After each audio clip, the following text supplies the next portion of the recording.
తాగమంటే నేను రోజుకు 15 సార్లు అవుతాను టీ. కాచేవాడికి తెలుస్తుంది కష్టం ఏమిటో. ఎస్పీ, నేను ఈ వంట చేయలేక చచ్చిపోతున్నాను. ఇప్పటిదాకా లేని గోల ఇప్పుడేంటి? బాగానే ఉంది. ఇంతకు ముందు వెంట్రుకలు తెల్లబడలేదు, ఇప్పుడు తెల్లబడ్డాయి. మరి ఇప్పుడు ఏంటంటావు? కాదు ఎస్పీ, కోర్టులో కేసు గెలిచాం కదా, బోల్డ్ అంత ఆస్తి కలిసి వచ్చింది. మనం ఫ్యాక్టరీ గెస్ట్ హౌస్ కి షిఫ్ట్ అయిపోదాం. అక్కడైతే బోల్డ్ అంత మంది నౌకర్లు ఉంటారు. కావాలంటే నిక్సన్ కూడా పిలిపించుకోవచ్చు. నిక్సన్ వాడేవాడు? వాడే స్టార్ హోటల్లో chief chef, I mean chief వంటవాడు. నీకు అసలు బుద్ధి ఉందా? ఉందో లేదో నాకెట్టా తెలుస్తుంది, నువ్వే చెప్పాలి. చాలే నోర్మి. అసలు మనం ఇక్కడ ఎందుకుంటున్నావు మర్చిపోయావా? ఎందుకుంటున్నావు? చెల్లాయి సజ్జ కోసం కదూ.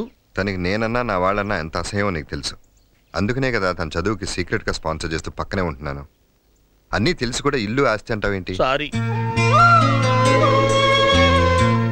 చూడు, నా చెల్లి ఎంత అందంగా ముగ్గేస్తుందో. నీ చెల్లి బాగానే ముగ్గేస్తోంది. ఆవిడ బాగేస్తోంది కదా అని రేపటి నుంచి నన్ను కూడా ముగ్గేయమంటే నా వల్ల కాదు బాబు.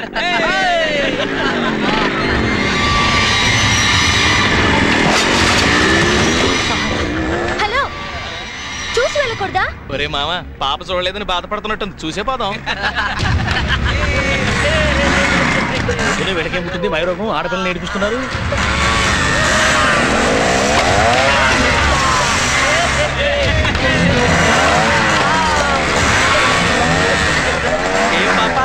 చూసింది చాలా, ఇంకా చూడాలా?